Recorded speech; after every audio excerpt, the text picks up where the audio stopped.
Fala galera, tudo bem? O assunto de hoje por aqui é a Série A. Afinal de contas, esse início de campeonato italiano tem sido bem legal, tem feito diversos vídeos aqui sobre algumas das novidades, alguns dos principais confrontos. E essa última rodada teve um destaque que é, no mínimo, surpreendente ou curioso, que foi o fim de um enorme tabu da Lazio, que não vencia o Milan no San Siro na Série A há 30 anos. E conseguiu vencer, quebrou essa série. O gol da vitória de 89 tinha sido um gol contra do Maldini, na época, dando... Maldini ainda no início da carreira, obviamente, depois teve mais 2 décadas de Milan, um dos grandes nomes da história do futebol, e a Lazio volta a vencer o Milan no San Siro na Série A, porque na Copa Itália tinha conseguido bater o Milan nesse ano mesmo, né, na grande campanha da Copa Itália no primeiro semestre, na temporada passada. Então, foi um jogo interessante, porque a Lazio tem um time com as características muito bem definidas, vai brigar ali nas competições europeias, vai tentar se meter nesse bloco ali de luta pela vaga na Champions, e parece bem definida essa disputa.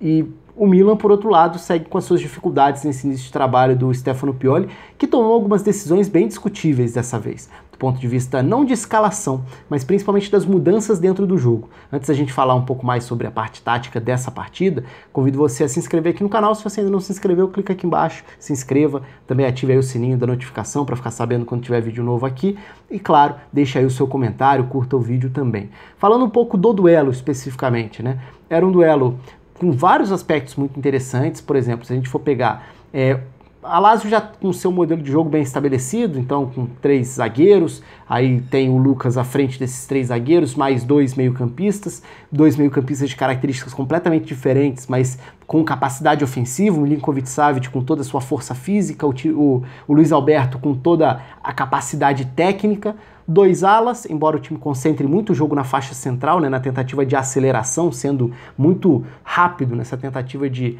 acelerar, usar a velocidade dos homens de frente. E aí está um papel muito importante do Luiz Alberto em acionar os 2 caras de frente, que são Joaquim Correa e Ciro Immobile, o artilheiro do campeonato italiano. Então, se a Lazio tinha um modelo de jogo, tem um modelo de jogo muito bem definido e desenhado para esse confronto, do outro lado, o Milan está tentando iniciar um trabalho com o Stefano Pioli, já tem funcionamento, já dá para dizer que é um funcionamento bem definido. Cheguei a fazer um vídeo aqui sobre como foi o esboço do Milan na primeira partida com o Stefano Pioli no comando, e o Milan jogou bem aquele primeiro tempo e depois caiu de produção.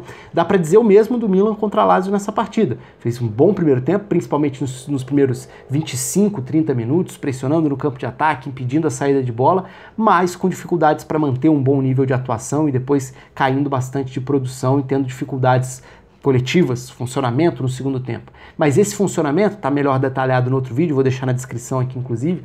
Esse funcionamento passa muito pela ideia de ter 2 volantes agora, e da esquerda para dentro o Çalhanoğlu vai ser esse meia que vai se aproximar do Paquetá e vai liberar o corredor para o Theo Hernandes, que é um capítulo à parte. O Theo Hernandes faz ótima temporada, tem sido um dos principais jogadores do Milan até aqui, talvez o melhor jogador do Milan na temporada. Por mais que tenha começado na reserva, demorou até a ganhar titularidade, mas de um mês para cá é um jogador que tem jogado bem e que tomou conta da posição.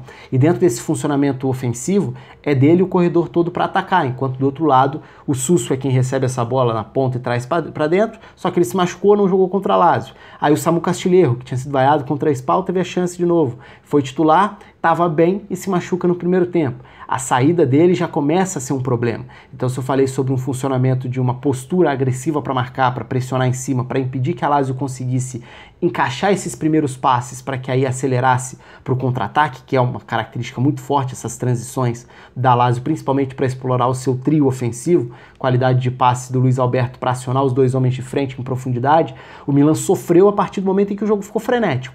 Quando o jogo fica aberto, sai do controle do Milan. E aí é quando a Lazio consegue chegar ao seu gol, e é quando a Lazio consegue produzir algumas boas oportunidades. O jogo foi muito aberto no primeiro tempo, foi um ótimo jogo no primeiro tempo, no segundo tempo mais travado, mas muito também por conta de uma queda de desempenho do Milan.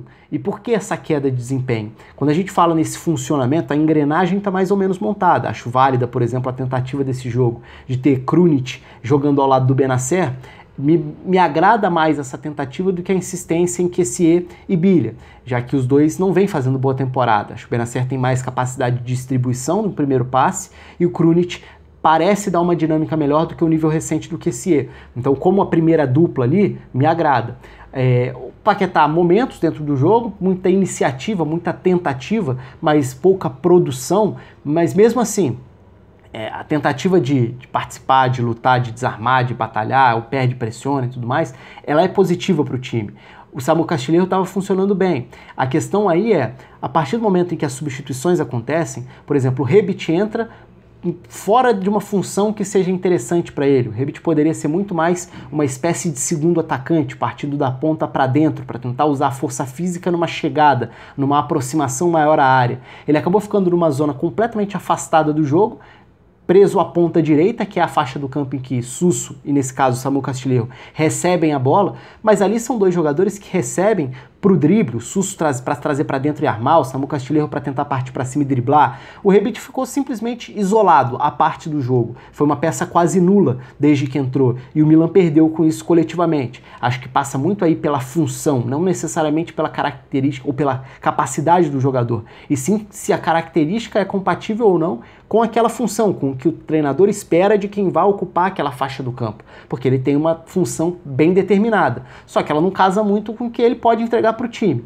Acho que passa muito por aí a crítica. Quando sai também o Paquetá para entrar o Rafael Leão, aí foi uma substituição que acabou espaçando ainda mais o meio. Se no primeiro tempo o meio-campo funcionava, com o Çalhanoğlu trazendo para dentro para trabalhar próximo do Paquetá, o Theo Hernandes ocupava o corredor, o Samu Castilheiro trazia da direita para dentro. Você tinha muita gente pressionando e se aproximando. Os ataques fluíam de uma maneira mais natural. Depois o Rebic fica espetado na ponta, preso, afastado do jogo. O Rafael Leão entra para ser esse atacante pela esquerda, em tese com um pouco mais de liberdade para atuar por dentro, mas já sem dar aproximação e fazer a companhia. Então, faltou conexão no meio-campo. Passa a ter um Çalhanoğlu agora na do Paquetá, né, como esse meio-campista da direita para dentro, mas alheio ou à parte, isolado, não por culpa dele, mas por falta de companhia. O meio-campo fica um enorme espaço.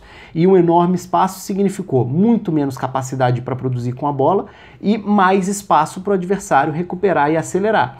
E é curioso porque a Lazio até abre mão do Immobile no segundo tempo, talvez por cansaço, foi uma substituição até discutível. O Caicedo entra e depois ele se machuca, e com a outra substituição, a entrada do Cataldi, aí, com isso, o Simone Inzaghi acaba empurrando o Luiz Alberto para jogar mais próximo do Joaquim Correa, e os dois passam a ser os dois mais avançados. E a velocidade para infiltrar do Joaquim Correa já tinha incomodado muito o Léo Duarte no jogo. Desde o primeiro tempo, o Léo Duarte sofreu com esse movimento de Immobile e Joaquim Correa, sempre verticais, buscando as costas da linha de defesa e sabendo que tem um passador e tanto atrás, que é o Luiz Alberto, para mim o grande nome do jogo. E o gol acaba saindo exatamente assim. Grande passe do Luiz Alberto para a definição do Joaquim Correa, e a Lazio consegue quebrar esse enorme tabu de 30 anos, venceu o Milan no San Siro na Série A e apresentando momentos de um bom futebol com a sua característica, né, com o seu estilo, com a sua forma de jogar. Isso tem sido legal de ver no Campeonato Italiano nessa temporada. São muitos estilos de estratégias, de formações, de desenhos completamente diferentes. E muitos estão apresentando um bom nível. E isso tem sido muito rico para o campeonato. Um início de Série A muito positivo para quem gosta de ver o jogo do lado tático, dos confrontos, das estratégias. Tem sido uma ótima Série A. Claro que está no início de temporada, a gente está no início de novembro, mas o que a gente viu até agora é muito bom e muito superior a, diria, toda a década de campeonato italiano. Enfim, a Lazio saiu com a vitória, o Milan tem uma tabela complicada porque pegou a Lazio e agora vai pegar pela frente Juventus e Napoli. E é justamente nesse período de processo de ajustes por parte do Stefano Pioli, que já tem uma rejeição desde quando foi anunciado, né? Então a gente já viu trechos de jogos de bom nível. Contra o Lecce no primeiro tempo, contra a Lazio no primeiro tempo, contra a Spal, venceu, sem jogar bem. Então é um Milan que tem muito ainda a caminhar para chegar num nível desse bloco de quem tenta lutar por competições europeias, que em tese é a ambição do clube de Milão. Deixa aí os seus comentários, curta, se inscreva também no canal. Um abraço, até a próxima.